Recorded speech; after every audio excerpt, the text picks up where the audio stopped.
Et je peux vous dire, je pense objectivement, quelles sont les grosses différences aujourd'hui qu'on peut avoir entre la France et le Maroc, et pour voir tout simplement si vous, ça vous convient. Quand on y pense, il n'y a pas un attentat tous les ans sur le sol marocain. Voilà quoi. Le gars me renvoie un message, il me dit 200 dirhams, juste 200 dirhams. J'ai dit non sur l'appli, et il me laisse même pas finir, il me met non. J'ai dit, Yallah, bye. J'ai annulé la course et j'ai commandé un nouveau InDrive. Et derrière, il y a un gars qui vient et qui dit ouais, c'est pas possible, vous pouvez pas le dire d'arrêter, vous êtes des enfants, moi mes gosses ils font pas ça, c'est quoi cette éducation? Il commence à dire des trucs vraiment méchants, tu vois.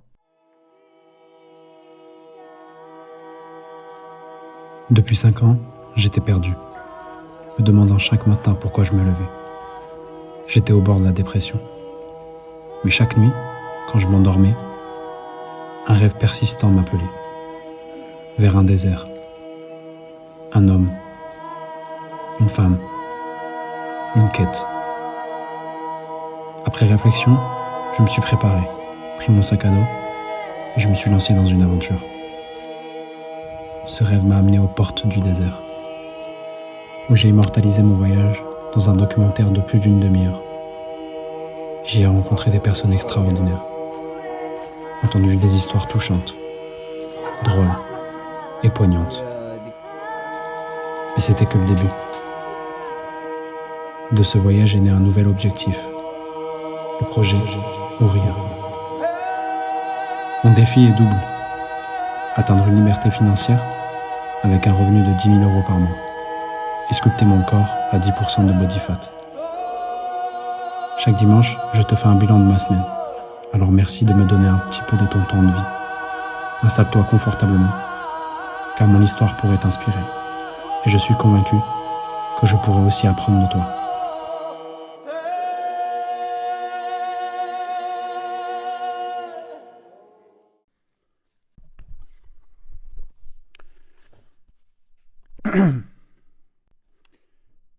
Est-ce que la France, c'est meilleur que le Maroc? C'est la question qu'on va tenter de répondre cette semaine. Ça fait maintenant 6 mois que je vis au Maroc et je suis rentré la semaine dernière pendant une semaine en France et du coup, j'ai pu voir de sacrées différences. Mais avant ça, petit bilan physique. Donc pour atteindre mon objectif de 10% de body fat, la semaine dernière, je m'en suis totalement battu les couilles. On va pas se mentir, j'étais chez les parents. Du coup, on s'est totalement laissé aller et on a mangé comme un gros porc. Mais bon, je dois le dire. Je dois dire que je me suis pas jeté sur les fast-foods, j'avais plus de problèmes liés absolument à la bouffe, etc. Donc franchement, ça c'est cool. Et surtout, je pense pas que j'ai pris énormément de poids. Donc là, je vais me peser demain, donc je pense pas que ça va être énorme la prise de poids que j'ai pris. Si vraiment j'ai pris 2 kilos de gras, ce serait énorme, genre je pense. Sachant qu'avant je prenais beaucoup plus, on va pas se mentir. Et un autre truc, je pense, qui a rien à voir avec en fait le physique de manière générale, c'est un sujet que j'aimerais aborder avec vous, c'est le fait d'être lourd. Pas le fait d'être lourd, d'être obèse, etc. Enfin, c'est pas ça que je parle, d'être gras. C'est le fait d'être lourd géographiquement. Le fait de, quand je dois aller d'un point A à un point B, ce soit une difficulté. Ça a été une galère vraiment pour moi de me déplacer de Casablanca à Montpellier. C'est pas censé être le cas en fait pour moi normalement. Je vous donne un exemple simple. Mon avion était à 6 h du matin, donc je vais partir à 6 h du matin de Casablanca pour aller rejoindre du coup la France. C'est que le truc, c'est que moi, en fait, je connais personne qui pourrait m'amener en fait à 4 h du matin au taxi. Donc je vends un oncle à moi qui vit ici, et il m'a dit qu'il pouvait pas m'amener, ce qui est normal, il n'y a pas de souci là-dessus. Et du coup, je lui dis, je vais prendre un InDrive. InDrive, c'est l'équivalent un peu de Uber chez vous. Et il me dit, non, non, non, fais pas ça, il y a plein d'agressions, tu vas te faire agresser. En plus, avec ta valise, ils vont te tomber dessus, etc. Et je dis, ok, bah du coup, t'as une autre solution pour moi. Donc il m'a proposé en fait de prendre un train, de partir du coup la veille, donc à 22 h au soir, prendre un train et passer la nuit du coup à l'aéroport, quoi. Et je me suis dit, en fait, tout ça là, toutes ces galères que j'ai subies, parce que ce voyage, il a été incroyable, hein. Je me suis retrouvé avec. Enfin bref, je vais pas vous expliquer. Si vous voulez plus de détails sur ce voyage, n'hésitez surtout pas à me le dire. Ça risque de prendre un peu de temps. Et je me suis dit, putain, mais si j'avais tout, en fait, toute ma vie dans un sac à dos, qu'une grosse partie de ma vie était digitalisée, ben en fait, genre, si je pouvais en fait tenir avec une trentaine de vêtements, enfin une trentaine d'objets dans ma vie au quotidien, ben, en vrai, on pourrait me voler, ben, je sais exactement quoi racheter juste après. Enfin, je m'en fous en fait en quoi, en soi, tu vois. Et en fait, tout ça, c'est ce qu'on appelle le mouvement minimaliste. C'est que le fait de vivre avec le minimum de possessions possible. Et du coup, je me suis dit, allez, mais pourquoi pas en fait me lancer là-dedans. Et du coup, une fois après avoir galéré autant en fait pendant ce voyage entre Casablanca et la France, je me suis dit, bah, attends, on va devenir minimaliste cette semaine. Donc je me suis pris un petit sac à dos et en fait, je peux pas vous montrer, donc je vais vous faire une petite vidéo. La vidéo s'affiche maintenant. Voilà, ce sac contient toute ma vie dans son entièreté. Voilà, voilà. Et donc du coup, voilà, en gros, moi je pense que tout le monde devrait devenir minimaliste. Déjà, dans un premier temps, d'un point de vue mental, ça ferait du bien, je pense, à pas mal de gens de se retrouver avec peu de possessions. Mais je pense que la vie de digital nomade et la vie de minimaliste de manière générale doit être aussi couplée à un endroit qui est un peu une base dans laquelle on va envoyer un maximum de choses qu'on compte garder une fois qu'on voudra s'installer, si on veut s'installer. Je vous donne un exemple. Moi, par exemple, tous les livres, je les commande en France. Quand ils arrivent en France, je vais les récupérer. Du coup, je me suis fait refait une nouvelle fournée. Du coup, cette semaine de livres. D'ailleurs, j'ai fini le livre de l'intelligence artificielle que je viens de lire, de Life 2.0. Semaine prochaine, je vous fais un petit résumé un peu plus précis. Cette semaine, c'est vraiment concentré sur le fait de voir la différence entre la France et le Maroc. Du coup, pour le bilan financier, il y a deux gros sujets qui ont plutôt bien fonctionné cette semaine. La première, c'est le fait que j'ai eu 3 rendez-vous. J'ai fait 3 rendez-vous cette semaine. Le premier, ça s'est plutôt bien passé. Les trois se sont bien passés d'ailleurs, j'ai envie de dire. Mais le premier, je ne pouvais pas lui apporter de la valeur, tout simplement parce qu'en fait, c'était beaucoup trop tôt. Il venait de lancer sa boîte, ça faisait même pas un mois qu'il était en train de travailler dessus. Du coup, clairement, je ne pouvais pas lui apporter de l'aide, sachant que moi, j'aide des commerciaux et que c'était le seul commercial à aider et surtout qu'il n'avait pas forcément de budget. C'est ça aussi le gros sujet. Ensuite, le deuxième, c'était le rendez-vous de closing de la semaine dernière, il y a 2 semaines que j'ai fait avec le client. Quand j'ai annoncé mon prix, il a bégayé. Mais en fait, j'ai fait exprès ça, tout simplement parce que je savais qu'il allait vouloir réduire mon prix. Et surtout, ça me permettrait d'avoir beaucoup plus d'infos. Parce que lors du premier rendez-vous, il était très très peu ouvert, il ne me parlait pas grand-chose. Je crois qu'il avait peur de... Le gars me dit, ouais, on parle, on discute ensemble, je suis prêt à te payer. Et après, quand on arrive au rendez-vous, il est pas ouvert à faire des questions. Donc je l'ai séché au niveau du prix pour le réveiller en gros. Et du coup, cette semaine, je vais avoir des rendez-vous en fait avec un de ses investisseurs pour que j'ai encore plus d'infos sur sa boîte et pour que je puisse l'aider de la manière la plus productive possible. Et du coup, ça fait en sorte que cette personne, c'est la personne la plus probable avec qui je pourrais signer dans les prochaines semaines. Et le troisième, c'est un rendez-vous qui s'est écourté malheureusement, parce que la personne était très pressée. C'est un consultant que j'ai rencontré lors d'un salon grâce à mon travail que j'ai actuellement au Maroc. On a discuté ensemble parce qu'il avait fait pas mal de posts au sujet de la Palestine, etc. Je trouve ça assez courageux. Je lui ai dit, putain, t'as pas peur de perdre ton taf, etc. Parce qu'on sait que pas mal de censures vont être faites des deux côtés, hein, que ce soit si tu soutiens Israël ou Palestine. Et du coup, on a discuté. Et au final, il m'a dit, oh, viens, on se rencontre, on essaie de voir. Donc, on a pas mal discuté. Donc, je pense que c'est quelque chose aussi qui pourra se concrétiser. Rien de sûr, encore une fois, on verra bien. Et du coup, le deuxième truc, c'est le fait que j'ai changé mon message de prospection. Il faut savoir que moi, en gros, j'ai contacté dans un premier temps mon réseau LinkedIn en leur disant, écoute, salut, je sais pas si tu as besoin d'aide en ce moment. On est dans le même réseau, on a déjà discuté potentiellement ensemble. Si tu connais quelqu'un ou si toi, tu as besoin d'aide, n'hésite pas à me contacter. Ce qui fait que je pense avoir positionné cette semaine-là, du coup, environ entre 3 et 5 rendez-vous. Donc certains vont sauter, je pense, on verra bien. Mais en gros, qu'est-ce que ça veut dire? Ça veut dire que d'un point de vue prospection, je suis plutôt bon. Et ça, c'est normal parce que c'est mon expertise depuis plus de 5 ans. Donc je sais aller prendre des rendez-vous, etc. Mais j'ai un énorme problème, c'est sur la vente. J'ai pas encore pratiqué ce genre de choses. Et ça, c'est le gros sujet que j'ai en ce moment et sur lequel je galère pas mal parce que j'ai jamais fait de vente en quelque sorte. Enfin, j'en ai déjà fait, hein, mais j'en ai jamais fait de manière industrielle et surtout pour moi. Donc il faut que je travaille là-dessus. Donc comme vous le savez, je suis rentré en France, ça fait maintenant 6 mois que je vis au Maroc et je peux vous dire, je pense objectivement, quelles sont les grosses différences aujourd'hui qu'on peut avoir entre la France et le Maroc et pour voir tout simplement si ça vous convient. Là, je vais vous citer du coup tous les gros avantages que j'ai vus en France par rapport au Maroc. La première chose que j'ai vue, c'est la confiance généralisée. Ici au Maroc, je dépense beaucoup moins. Pas parce que je suis en manque d'argent, bien au contraire, mon niveau de vie ici, il a plus que décuplé. Mais en fait, tout simplement parce que j'ai pas confiance. Alors laissez-moi m'expliquer. Si je vais à Medina, par exemple, et que une casquette m'intéresse, je vais acheter une nouvelle casquette, et que je dis combien ça coûte au gars, je sais à 60% qu'il va pas me donner le vrai prix. Fait que je vais pas aller à Medina, parce que j'aime pas me faire baiser. Je crois que c'est le truc qui m'énerve le plus. C'est pour ça que j'ai quitté la France, c'est parce que je me sentais baisé. Alors quand je me sens baisé, j'ai pas envie de parler à la personne, surtout qu'il m'énerve, et j'ai envie de lui mettre une patate parce qu'il me prend pour un con. Donc du coup, vous comprenez que pour moi, la Medina, c'est vraiment une souffrance, quoi. Alors que j'adore y aller. C'est trop stylé, genre il y a plein de gens, enfin j'aime bien l'endroit, quoi. Mais les gens là-bas, quand t'es dans une logique d'achat, c'est de la merde, genre j'aime pas du tout, tu vois. Je vais vous donner un exemple pour que vous puissiez comprendre à peu près. Parce que là, vous allez me dire, ouais, t'es de mauvaise foi, etc. Après, c'est normal, tu vas à Medina. Rien à voir. Je sors de l'aéroport, du coup, dimanche, et je prends, du coup, à InDrive. En gros, InDrive, c'est l'équivalent de Uber. La seule différence, c'est que c'est les chauffeurs qui vous font une offre.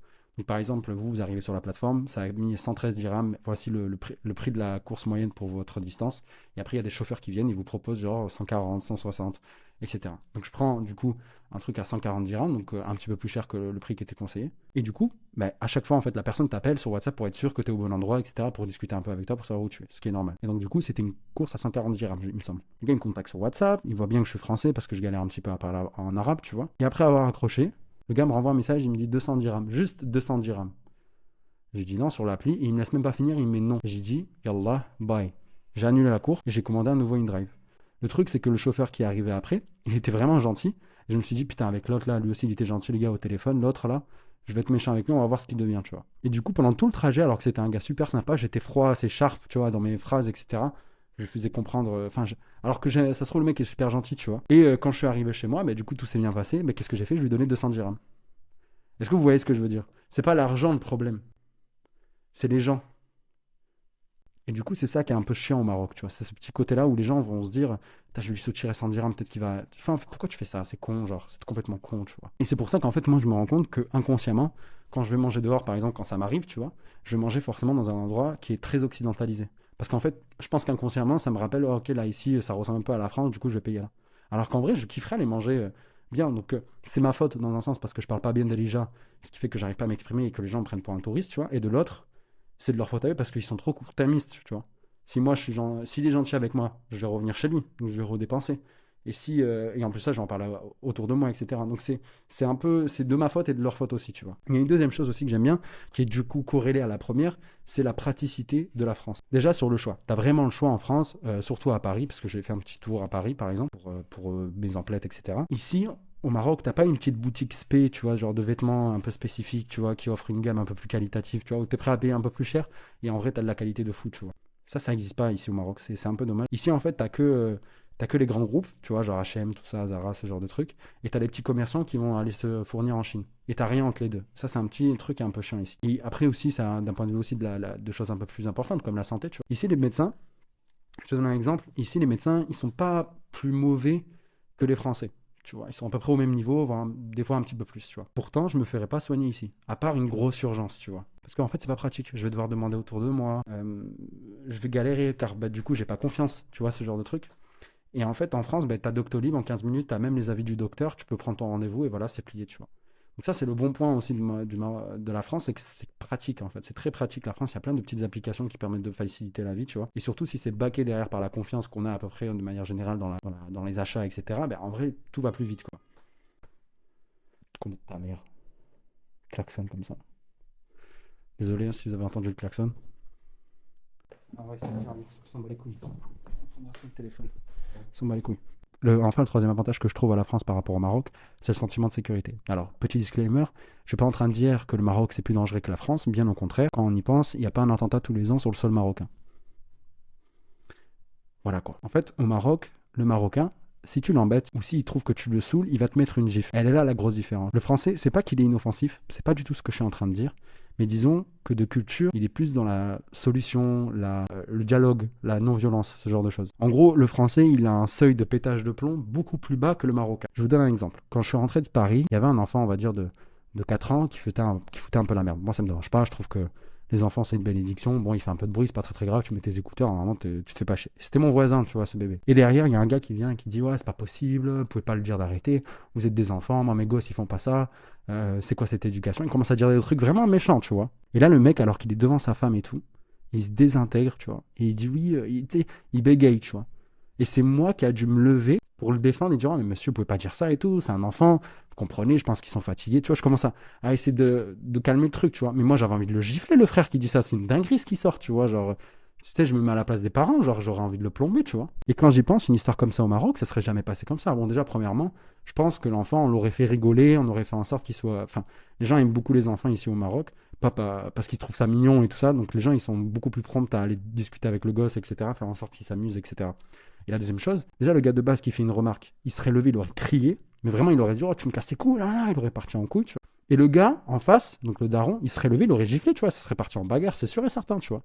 Donc ce que j'essaie de dire, c'est que je me sens en sécurité en France, car les gens dans la globalité, étant un peu moins intrépides que les Marocains, je sens que le risque il est beaucoup plus minime qu'au Maroc. Enfin, je sais pas comment dire. Enfin, au Maroc, on va dire que les gens se tiennent tranquilles parce qu'ils pensent que tout le monde est fou, tu vois ce que je veux dire ou pas? Alors qu'en France, je pense que vous avez cette culture un peu de non-violence et vous préférez vous écraser que prendre un risque inconsidéré à vous battre, etc. Tu vois. Je pense que c'est pour ça que je me sens un peu plus en sécurité en France qu'au Maroc. Tu vois. Et du coup, voilà, c'est à peu près les 3 avantages que je vois. Et du coup, la grande question, est-ce que la France, c'est mieux que le Maroc? C'est complexe en fait, tu vois, parce que ça, en fait, ça dépend de toi. Et que pour moi, en fait, le Maroc aujourd'hui, ça me correspond plutôt bien. Ça veut pas dire que je vais pas voir ailleurs, etc. Mais ça me correspond plutôt bien. Pourquoi? Déjà, le premier truc, c'est de vivre dans un pays musulman. Ça, on n'y pense pas, mais franchement, c'est trop bien en fait, de vivre dans un pays musulman quand tu es musulman. Je vais me dire, c'est un peu logique, mais quand on n'a pas vécu ça, franchement, en vrai de vrai, c'est vraiment, ça change une vie, quoi, pour le coup. Je peux prier dans la rue, je peux prier au travail. Alors que quand j'étais la semaine dernière en France, bah, c'est chelou tout de suite parce qu'en fait, les gens ne sont pas forcément musulmans. En plus, avec le climat actuel, on peut pas prier. Enfin, je me voyais mal quand j'étais avec des groupes de potes de dire, ah, les gars, je me décale, je vais prier. Tu vois, c'est un peu bizarre, même si beaucoup de gens disent que bah, t'es censé le faire, alors que. Mais je veux dire, être un poids pour mes amis, bah, ça aide pas déjà les musulmans. Et voilà, en gros, on revient à ce que je disais, tu vois, en France, j'étais un peu plus, on va dire, tranquille, tu vois. Putain, bah, du coup, le deuxième truc qui est sympa du fait qu'on soit dans un pays musulman, c'est que tout soit halal. Ça, c'est trop bien, ça. T'as même pas besoin de te prendre la tête, tu sais très bien que c'est halal ce que tu vas manger, tu vois. Donc ça, c'est trop bien, genre. Ça, c'est le bon point aussi. C'est le bon point, et en fait, tout simplement, t'es pas un fardeau, parce que quand tu manges avec des potes qui sont, eux, non musulmans, tu vois, bah, tu prends du poisson, tu dis, ah, c'est pas halal, tu vois, ou tu vas prendre un truc autre part, peut-être tu deviens un fardeau un petit peu, et c'est dur, en fait, tout simplement. L'autre point aussi qui est sympa aussi au Maroc par rapport à la France, c'est le niveau de vie. Si pas. Putain, la courroie. Je sais pas si vous entendez. Il y a un mec qui est en train de manœuvrer dans ma cour là. Il a une courroie toute faite là. Genre, ça me casse les couilles. Désolé. Hein. Bon, du coup, l'autre point que, comme je disais, c'était le niveau de vie. Le niveau de vie au Maroc, j'ai un niveau de vie beaucoup plus haut qu'en France. Tu vois. Si dans un mois, je dépense environ 200 € en loisirs, c'est le bout du monde. Vraiment, c'est le bout du monde. Je me suis vraiment régalé. Tu vois. Alors qu'en France, en plus d'être plus cher, il y a beaucoup plus de choix. Donc ça veut dire que tu es beaucoup plus tenté à dépenser, tu vois. Parce que moi, en fait, quand j'y pense ici, en fait, je fais que travailler, prier, dormir et manger. Et ça me coûte, allez, si on enlève le taxi, et si je partirais pas tous les mois à Tanger, je serais à 950 €, 1000 € par mois. Avec le loyer, avec tout, tu vois. Avec les charges, tout. Donc 1000 € par mois et je vis bien. Genre, je me prive pas, tu vois. Alors oui, du coup, pour ce dernier point, franchement, rien à dire, tu vois. Genre, ça met un 10 € à la France. Pour moi, hein, encore une fois, c'est mon avis, tu vois. Et oui, en fait, il y a des avantages en France, mais pour les impôts qu'on paie, pour la pression qu'on a de temps en temps, je trouve que le retour sur investissement, il est pas ouf, en fait, tu vois. En fait, genre, après avoir vécu tout ce temps en France et après avoir vécu 6 mois au Maroc, je me dis, où va l'argent? Si on est autant taxé en France, où il va l'argent, tu vois? Et c'est dommage, tu vois. Et enfin, bien sûr, le dernier point, le truc le plus important au Maroc, c'est les gens. Enfin, les Français, des fois, c'est saoulant, quoi. T'imagines, genre, à un moment, j'ai demandé mon chemin, j'étais à Paris, la personne m'a pas répondu, genre. Ou elle était stressée parce qu'elle pensait que j'étais un agresseur, tu vois. Pas parce que je suis arabe, hein. Vous inquiétez pas, c'est pas le fait, je sais très bien que c'est pas le fait parce que je suis arabe, etc. C'est vraiment, je pense que c'est tout le monde, tu vois. Parce qu'après avoir parlé avec des potes à moi qui étaient blancs, en leur disant c'est des dingueries ici et tout, etc. Parce que tu sais, toi, tu l'oublies. Et après coup, quand tu rediscutes, mais ouais, c'est normal et tout, c'est comme ça. Ils me disent que ben, c'est un peu. Même, en fait, si t'es un mec, en général, et que tu vas parler à quelqu'un, il va forcément croire que t'es un agresseur, tu vois, ou un clochard. Enfin, c'est dommage, tu vois, de voir que les gens sont stressés juste de discuter, tu vois, alors qu'ici, on peut parler avec n'importe qui. Enfin, il n'y a pas de problème à sociabiliser ici. Et aussi, le deuxième truc qui est super sympa, c'est les gens, et notamment les hommes. Ici, c'est des hommes qui sont virils, tu vois, dans le sens où, s'il doit mettre une gifle à quelqu'un, il doit mettre une gifle à quelqu'un, tu vois. Ils aiment le sport, tu vois, genre, c'est rare de voir un Marocain qui dit ouais je fais pas de sport, etc., qui fait pas au moins un foot par semaine, tu vois. C'est assez rare, à part les vieux. Enfin, il y a les extrêmes, tu vois, mais je veux dire un jeune de mon âge à peu près, il est forcément à la salle, il fait forcément du sport, il fait forcément un foot par semaine, tu vois, genre. Et je sais pas, c'est mieux, tu vois. Tu te dis que tu peux faire beaucoup de choses avec des gars comme ça, il y a du potentiel. Je vois qu'il y a du potentiel, qu'il suffit d'être dirigé. Du coup, ben, je me projette un peu plus au Maroc actuellement dans ma vie. Et encore une fois, je le dis, ça veut pas dire que demain on me propose pas de partir dans un autre pays, je trouve qu'il est mieux, je vais te dire il est mieux, tu vois. Et aujourd'hui, pour moi, dans ma vie, le Maroc, c'est mieux que la France. Après avoir vécu en France et en Maroc, il n'y a pas de modèle parfait quand on y pense vraiment, tu vois. Il n'y a qu'un modèle, en fait, qui te convient à toi et à tes contraintes. Et en fait, ça me pose la question que pendant longtemps, je me prenais la tête avec des choses dont j'avais pas forcément le contrôle, aucune emprise, j'avais aucune forme de préemption mentale et physique. Il faut aussi se rendre compte que tout est qu'une question de perception. En fait, notre perception, c'est notre réalité. Alors qu'en fait, il y a une différence entre perception et perspective. On peut avoir la perception que tout va mal, mais en perspective, tout va bien par rapport à une autre personne, par exemple. Vous voyez ce que je veux dire? Je vais vous donner un exemple, comme ça vous puissiez comprendre. Je suis arrivé en fait en avion juste avant la tempête qu'il y a eu il y a quelques jours au Maroc. Si j'aurais pas été sur Twitter, je me serais même pas rendu compte qu'il y a eu une tempête au Maroc. Tu vois, malgré quelques petites perturbations qui sont normales pendant le vol, un atterrissage un peu bizarre. En fait, dans ma tête, quand je suis sorti de l'aéroport, c'était qu'un jour de pluie comme un autre au Maroc, quoi. Et des cas que j'ai pu voir sur mon chemin, quand je suis allé à la salle, par exemple, ce matin, bah, ça pouvait être juste un accident comme ça, quoi. C'était autre chose, tu vois. Moi, je pense que quoi qu'il arrive, tu vois, en fait, il faut être stoïque. Mais pas dans le sens d'être un monstre sans émotion et sans âme. Je parle pas de ça. Mais de savoir se gérer, devenir placide. Et quand la perception d'une tempête arrive, avoir la perspective de se rendre compte qu'il faut gérer ses émotions et son mental. Mais avant ça, il faut se rendre compte que dans un premier temps, tu as une préemption mentale et physique sur certaines choses. Et se poser la question, qu'est-ce que tu peux contrôler? Tout ce que tu peux changer doit rester. C'est inévitable. Le reste, tu dois t'en détoxifier, car notre société nous empêche de faire ce travail d'analyse et nous force à nous remplir de choses inutiles. Mais toi, qui regardes cette vidéo, tu sais que quelque chose cloche. Tu es le bug dans ce système. Car oui, sans doute, c'est trop tard. Sans doute, tu ne vas pas y arriver. Mais quand on y pense vraiment, tout cela ne sont qu'une perception que tu penses être une réalité. Mais si tu fais le travail de faire un pas en arrière, tu te rendras compte qu'en perspective, pas grand-chose est vraiment réel. Et du coup, si rien n'est vrai, tout est permis. Je te souhaite une excellente semaine. Prends soin de toi.